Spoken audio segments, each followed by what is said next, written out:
Guys, Swami Vivekananda ji अपनी याददाश्त और फोकस के लिए जाने जाते थे।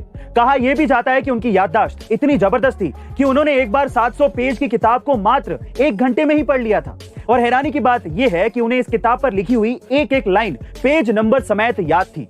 जब उनसे यह पूछा गया कि यह कैसे पॉसिबल है, कैसे मुमकिन है, तो स्वामी जी का जवाब था कि एकाग्रता की शक्ति है, means the power of focus. Guys, अगर आप इस पावर के बारे में जानना चाहते हैं तो you must read the power of focus. आप इसकी ऑडियो बुक कुकू एफएम पर भी सुन सकते हैं। इसके साथ ही कुकू एफएम पर 3000 से ज्यादा ऑडियो बुक्स और 1000 से भी ज्यादा आर्ट्स की कंटेंट लाइब्रेरी अवेलेबल है, जहां आप किसी भी रीजनल लैंग्वेज में कहीं भी और कभी भी और कोई भी ऑडियो बुक सुन सकते हैं। वहीं अगर आप इसके प्रीमियम सब्सक्रिप्शन को लेना चाहते हैं तो आप यूज कर सकते हैं A2M50 कोड और उस पे आपको 50% तक डिस्काउंट मिलेगा।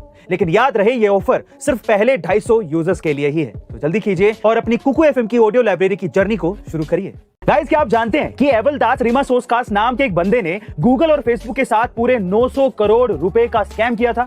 जी हाँ गाइस, आप ठीक सुन रहे हैं। दरअसल इस बंदे को अच्छी तरह से पता था कि गूगल और फेसबुक एक ताइवान बेस्ड क्वांटा कंपनी से कंप्यूटर खरीदती है, इसलिए उसने क्वांटा कंपनी के नाम से ही लातविया देश में कंपनी बनाई और बैंक अकाउंट रजिस्टर किए। इसके बाद उसने 2013 से 2015 तक गूगल और फेसबुक को इन आइटम्स के इनवॉइसेस बेचे जो उन्होंने कभी खरीदे ही नहीं थे। इन इनवॉइसेस के साथ उसने ईमेल में फेक कॉन्ट्रैक्ट्स भी अटैच किए, जिसमें इन दोनों कंपनियों के एग्जीक्यूटिव्स के फेक सिग्नेचर्स भी थे। जिससे हुआ ये कि उसने 2 सालों के अंदर ही गूगल के साथ 150 करोड़ और फेसबुक के साथ करीबन 750 करोड़ रुपए का स्कैम कर दिया। लेकिन जब गूगल और फेसबुक को इसकी भनक लगी तो ये अमाउंट स्कैन के बाद डिटेक्ट हो गया, जिसके बाद उस बंदे को जेल जाना पड़ा। गाइस, सोचिए, जब इतनी बड़ी टेक कंपनियों के साथ स्कैम हो सकता है तो किसी भी कंपनी के साथ ऐसा हो सकता है। अगर आपके साथ भी ऐसा कुछ हुआ हो तो कमेंट सेक्शन में जरूर बताइएगा और ऐसी अमेजिंग इंफॉर्मेटिव वीडियोस के लिए शेयर, सब्सक्राइब एंड लाइक। मिलते हैं अगली वीडियो में।